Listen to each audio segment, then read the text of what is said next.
Good evening, lovely tubers. White Mexican back again for another Market Watch investments video for you guys tonight. Have a plethora of things I'm going to be showcasing for you guys tonight. These are going to be my personal selections, and I do hope that you enjoy. Getting things kickstarted tonight is going to be Baby Dragon from the infamous one and only Legendary Collection for Joey's World. This is the super rare, and to the date, the only holo foil print that we have of this card in the TCG. This card is insanely affordable right now. Looking at first edition near mint lightly played, and this is actually for bulk prices 3+. There's a stack of 3 here for under 2 bones for lightly played first edition. There's a stack here for 4 for round 3. Plenty of availability. There's a fat stack of 22 here under 4 bones near mint first editions. This is insanely affordable for this card.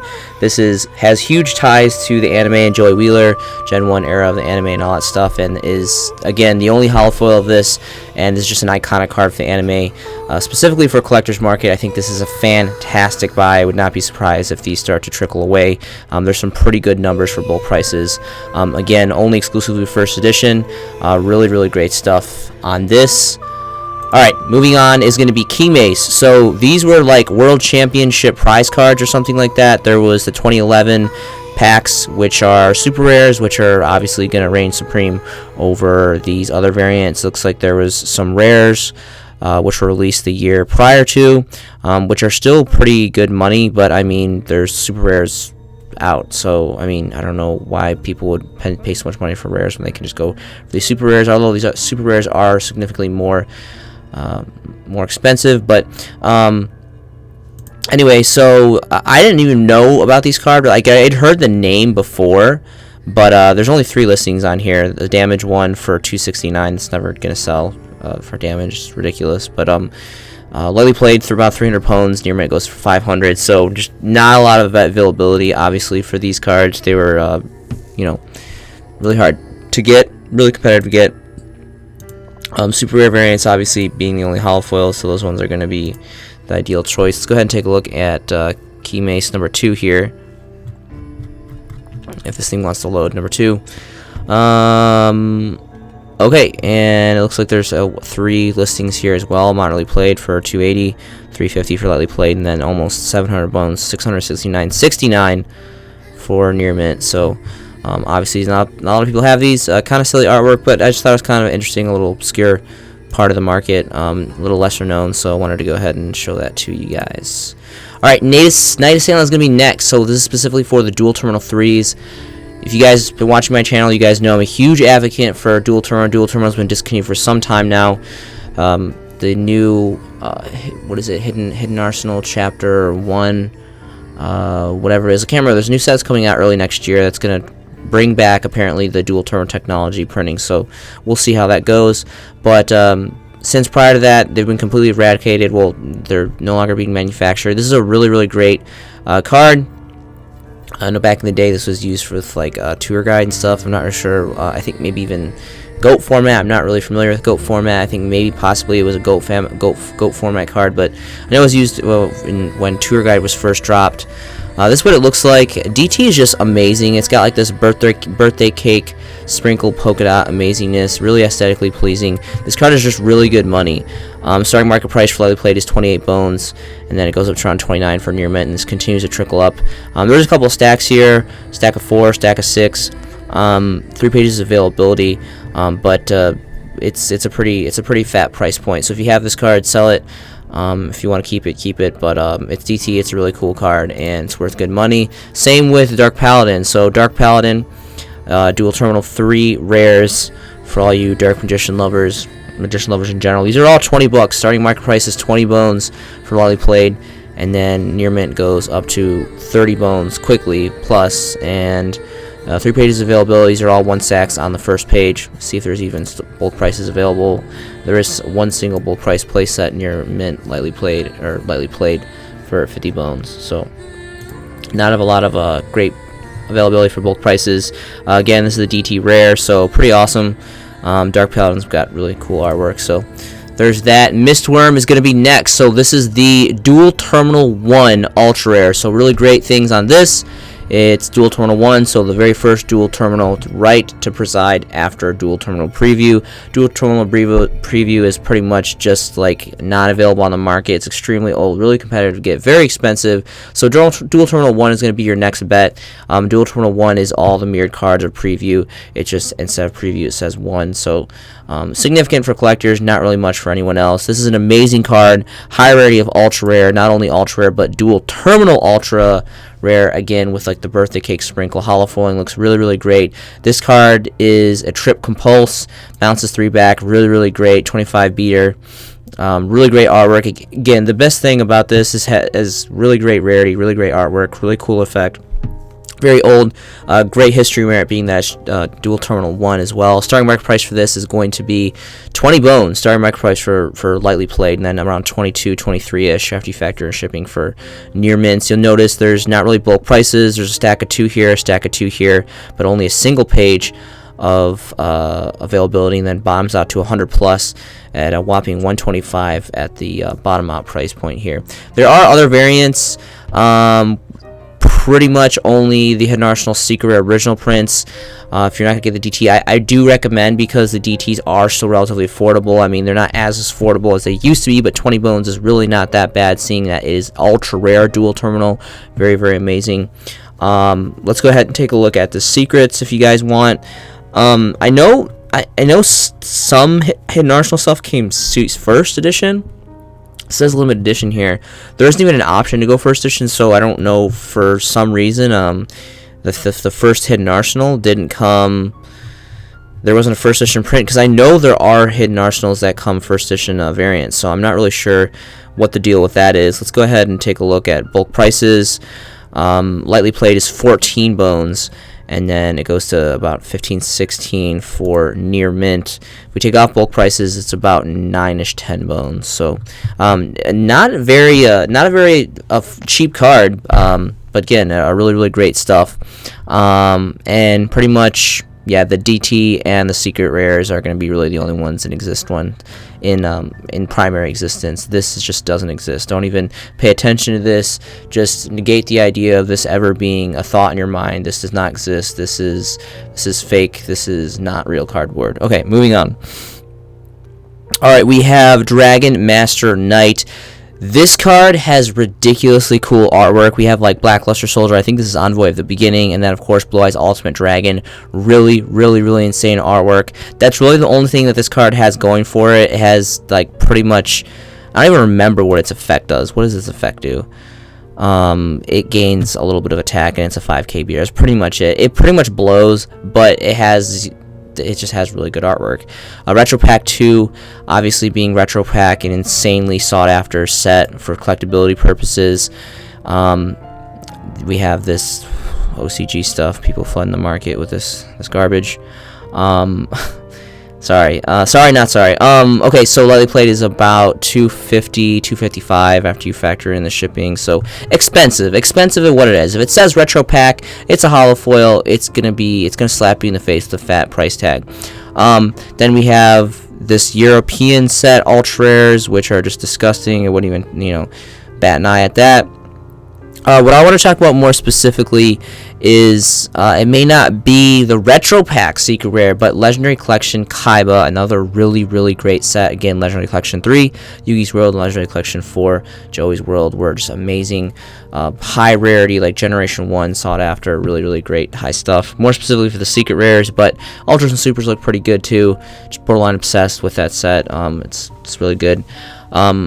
But Legendary Collection Kaiba, obviously not anywhere as near as old as Legendary Collection 3 and 4, but still has some really great stuff. Here's some Italian ones for all you European lovers. And, a first edition secret variant of this is not a bad runner-up to the Retro Pack. And it's not insanely, it's not like, penny stock amount here, but roughly around 5-6 bones for first edition lightly playeds, and then around 6-7 for near mints. Let's see if there's any bulk prices.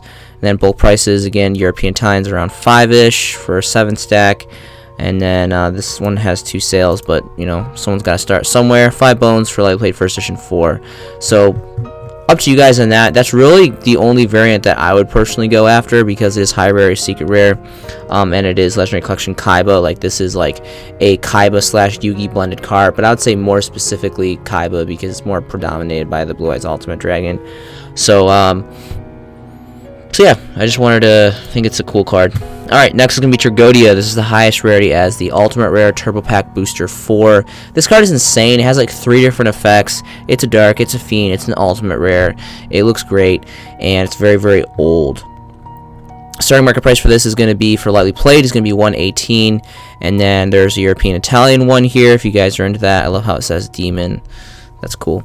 And that's roughly around 120. And then if you want near mint 120s, again, a lot of Italian stuff. There's like a lot. That looks so spicy. A lot of Italian stuff of late on the market. Is that just me, or if you guys noticed the same?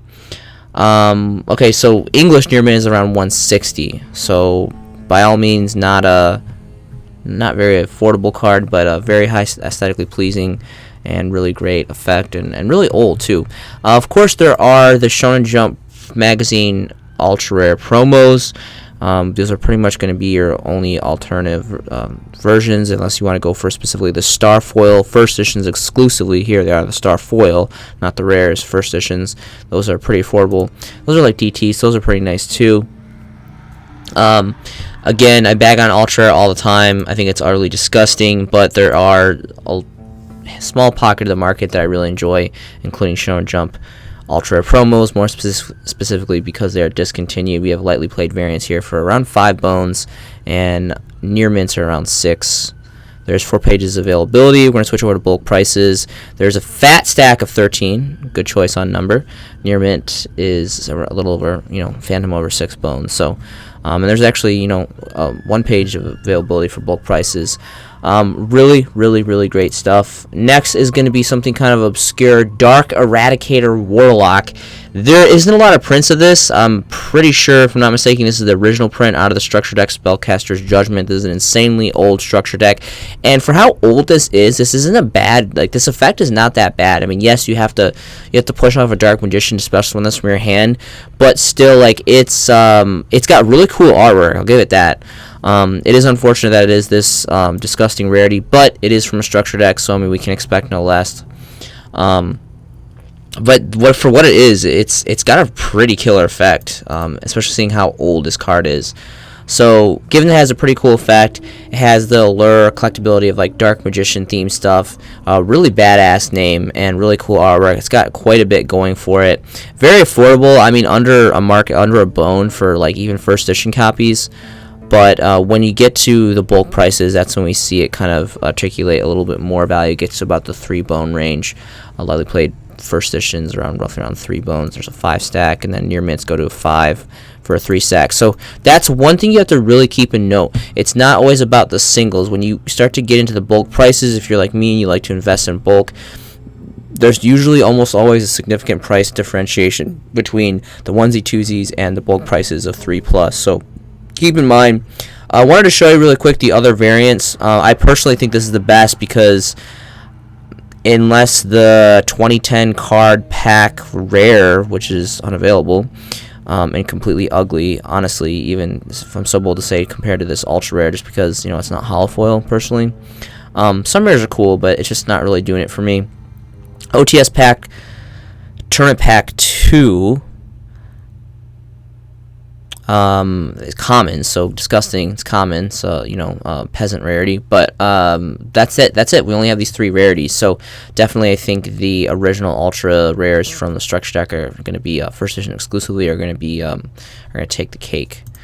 All right, moving on. We have this really obscure set. So this FTK, something the Falsebound Kingdom. I know we got this as well, but there's some really obscure variants that were only manufactured I'm trying to remember the super rare, and they're all just really good money. The super rare Slate Warrior is good money for no reason. There's only 1 listing. This super rare Harpy Feather Duster is only printed in Spanish. It's really strange too, because when you click on it, there's this little thing this False Bound Kingdom card was only printed in Spanish. So it's like retarded money, like 4K. Like what's going on here?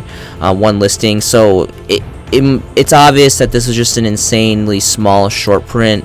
Not a lot of these on hand. You know, the same with the Sinister Serpent. I really love the Serpiente Sinestra. I think it looks really cool. I love that in Spanish. But yeah, this is kind of obscure. This is really interesting that these were only printed in Spanish, specifically for the set. So I don't know, kind of interesting. Really obscure set here though. So anyway, I don't know. I thought that was kind of interesting. Let's see. Was there anything else? These are English. Because I remember these. Like I remember like the fan and like these Zoa and Metal Zoa and all that stuff. And we had like prismatic Fairy King Truesdale. See, this is interesting. The Falsebound Kingdom card was only printed in Euro English, French, German, and Italian. So there's just a really kind of like obscure background behind this. Like here's the Deutsch European one, which looks really cool. But yeah, I remember like ours were Prismatic Secret. I remember getting this guy in Prismatic Secret. So interesting history merit behind this set. And Kinetic Soldier. So I wanted to showcase this one because it has really cool artwork. I love like this like laser beam thing on his shoulder. This is really cool. Again, back in the day, like the video game promos was the only way we got Prismatic Secret Rare, so it was a little bit more exclusive back then for us, for like Gen 1 era. This is a really cool card in general. Back in the day, you used to tech this against Six Samurai. So when, you know, Shein and Gateway and all that was just running rampant right when the first or the second wave of Samurais came out, this was a nice tech choice. Slap them with a 3350 beater. This actually had a name change really quick. This is the ideal variant here as Prismatic Secret Rare. These are like around 6 bones. So it looks pretty juicy for lightly played. And then if you want near mints, I actually picked up one of these. I bought I can't really say a collection, but I buy every once in a while. I find sellers on Facebook and I pick certain things up, and I was really happy because I picked up one of these, but the seller wasn't honest, or he wasn't paying attention when he was grading this. He basically like marked it as near mint, and it was definitely not near mint. It was like lightly played, mod played at best, because it had like some water damage and a whole bunch of issues. So I was really disappointed about that. Took pictures of it and everything, and like the pictures look fine, but when you look at it up close, it's not fine. So that was unfortunate, but you know, live and learn, kind of move on. It is what it is. Just have to find a different one. And then near mints are around 8-7 bones. Plenty of availability. Let's see. Apparently though that there's no bulk prices, so be aware of that. Really great. This set also had, so there's plenty of variants of the actual original name of the Kinetic Soldier. We have, of course, the Prismatic Secret, which we were just looking at, Champion Pack 4 Rare, which is pretty cool. 2 useless commons. And then there's actually the OTS Tournament Pack 3 is the only one that actually had the updated name of Cypher Soldier. So if you guys didn't know, Kinetic Soldier is Cyphic Soldier. So there you go. Fun fact of the day. Next is going to be Trifecta Virus, going all the way back to Generation 1, Magician's Force. This card has such amazing artwork. I love like the petrified like bunny rabbit here on the left. That's like the best part. And they're all choking. Really cool. I love the artwork. The artwork is so great, and this is so like embedded in the Generation 1 collector's market, in my personal opinion. Like, collector's market is my bread and butter. I love Gen 1 Yu-Gi-Oh, and this card just looks really great, and I love super rare too. So light play first editions are going to be 16 bones if you want near mint. This looks so good. I love this card so much. One of my all-time favorite water cards. Near mints go to 25. 3 pages of availability. Check bulk prices. Instantly goes to 30 bones quickly for a playset of light played first edition, and then goes to a whopping 100 bones bottom out price for a fat stack of 6 from Core TCG. Pretty incredible. Alright, next is going to be a ban card. Ban, forbidden, ban, however you want to say it. Fairy Tale Snow. This is the reprint variation, only holo foil as a super rare OTS Tournament Pack 5. This card is insanely powerful, and at the time I hated this card because I don't even remember who was. I mean, pretty much everyone used this card. It's such an easy card to utilize. Just slap it in there, smack your opponent around, and just, you know, have fun for days. So this price point, I feel like 3 bones is a good price point for this. I'm kind of that's kind of optimistic thinking. It hasn't gone to 3 bones for quite some time. This is more affordable than it's been usually. Usually this is around 8.6. We can see now it's at 4, so I really shouldn't be complaining too much. There's a 2-stack here for 4 near mint.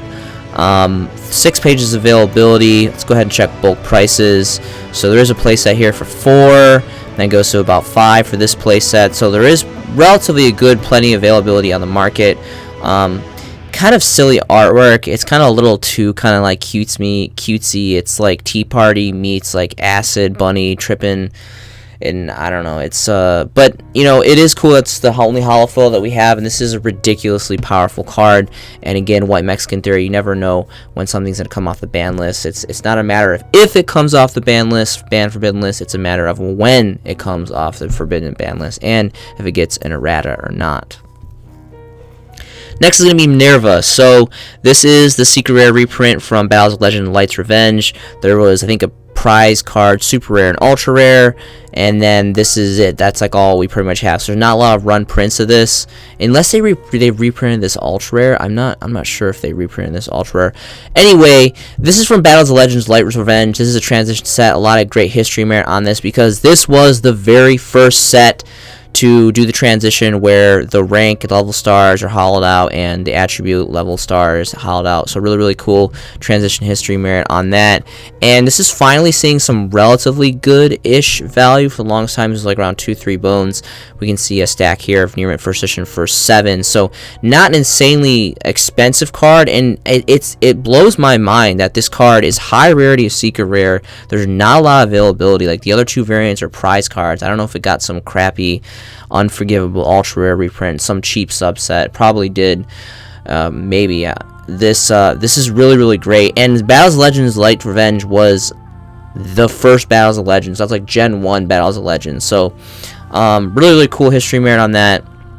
Great card, amazing effect, relatively cool artwork. Biggest thing is that it's high rarity secret rare. I mean, this blows out aesthetically the prize ultras and super rares in my personal opinion. And it's a Lightsworn, and Lightsworn is a really fanboy favorite deck. It's a really old school deck, and it's a fun deck. It's really splashable. You can do a lot with it. You can blend it with a lot of stuff. So in the OCG, well, here in the TCG, we have 1, 2, 3, 4, 5, 7 variants. 1, 2, 3, 4, 5. Make sure I did my elementary math correct. 7 variants of Blue Eyes. These are all our variants of Blue Eyes. I thought we had more. Blue Eyes has been such a popular card since like the genesis of the game, and these are all the variants I've thought that we had more. Personally, this and this are my favorite variants. I like the OG variant too, but these and these definitely take the cake as well. In the OCG, they also had a 8th variant that actually had Kaiba in it, and that's actually this one right here, which looks really cool.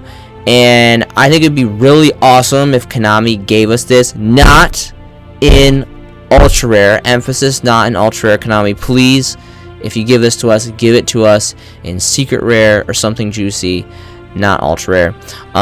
I think a lot of people like this. I think people agree that this is a pretty cool artwork, and I think it would be really nice if we finally got it in the TCG eventually. Next is going to be the 2017 Megaton promo variants of Dark Magician. I think there's also ultra rare variants of this artwork, but this is obviously high rarity secret rare. 2017 wasn't that long ago, but it's quite a couple years now, so it's kind of like that mid-range. I think this is personally one of my favorite variants of Dark Magician. Dark Magician obviously being high collector's value with Yu-Gi and the anime and Gen 1 and all that great stuff, and just Dark Magician players in general. Really great stuff. And this is seeing some relatively good value increase. There is actually a fat stack of near mint here for 19 stack for about 3 bones. And here's some Italian ones. Again, Italians are just taking over the TCG market here. There's just something about this. This is kind of like reminds me of like the Blue Eyes from the last dimensions of something that was like, it had like gold and ultra and standard secret and then gold secret and a whole bunch of crazy stuff. There's just something about this card. I've picked up on this early on, and every time I find these in trade binders, or if they're just kind of in abundance, I scoop them up really affordably, because I really believe in this card, and I think this card is a great artwork, high rarity, of Secret Rare, and it's Dark Magician, and just like Blue Eyes and all those other Gen 1 juggernauts, they go up in value. Okay, next is gonna be Neo Aqua Matar. So this card has two variants, Dark Revs 3 and Original Soul the Duelist. Here, this card, there's nothing really special about this card besides it has just one, it's a water card, and I'm borderline obsessed with water stuff. I love water stuff. I just think this has really awesome artwork, and I think this card deserves like a Secret Rare updated rarity reprint. If this came Secret Rare, it just has like that kind of just collectability, vanilla goodness to it, and I think this card just deserves a Secret Rare. That's all I'm gonna say about this. I think this card is cool enough to get a Secret Rare rarity update. Okay, moving on. So I just want to take a minute to say I think it's really cool that Lost Art promotional what they're doing. I think that's kind of really smart ploy on Konami, especially with with Dark Magician Girl.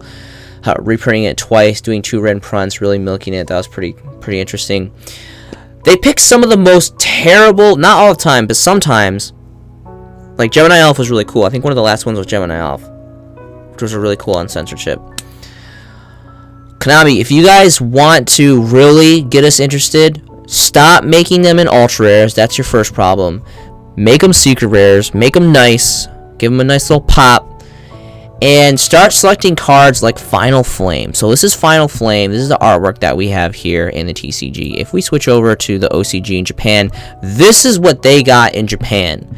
You can't tell me that this artwork is 100% superior to ours. Like, look at ours, how cheesy it is, and how elementary. And then look at theirs. Konami, if you want to do the Lost Art promotionals right, make them Secret Rare and do badass artwork, uncensored artwork like this. Or like Last Witch. We have this cheesy elementary cartoon here for all us silly Americans.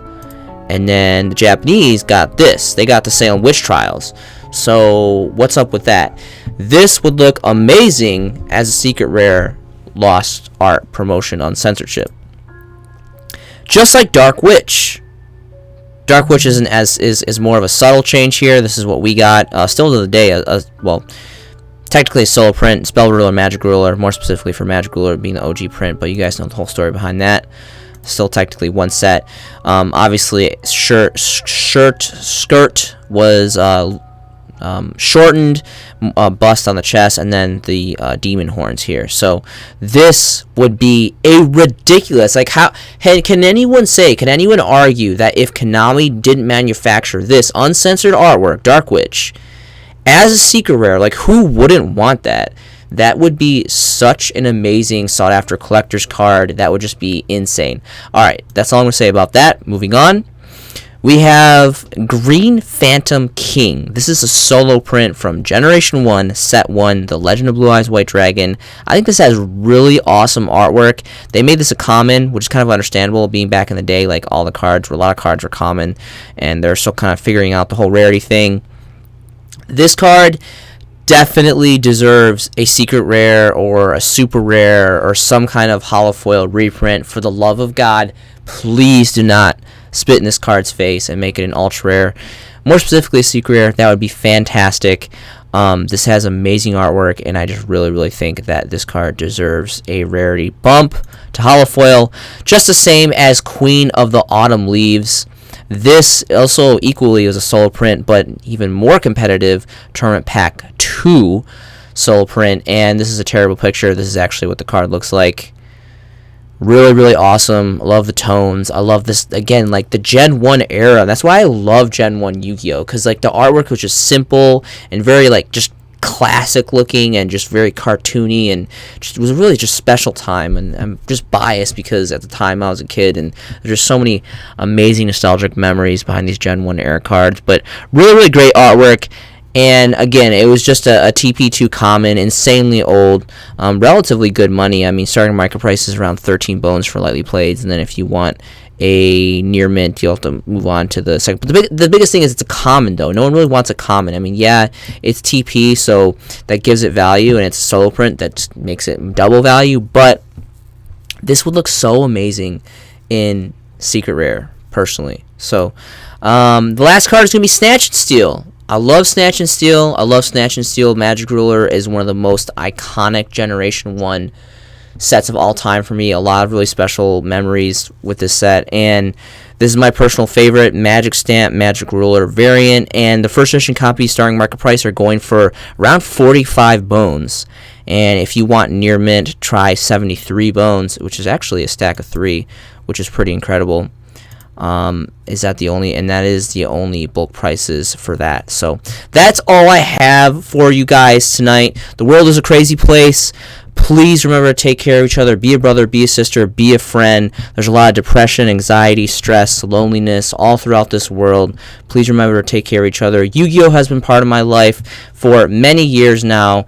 It's a great passion of mine. I love the deck building, the brotherhood, the community. There's so many amazing things that go into this hobby, and life's just boring without hobbies. It's important to find things that you love, invest your time and resources in them, and it's just an all-around good time. I hope you guys are making some fantastic Yu-Gi-Oh! Investments yourself. This has been a showcasing by The White Mexican, and I will see you in the next video.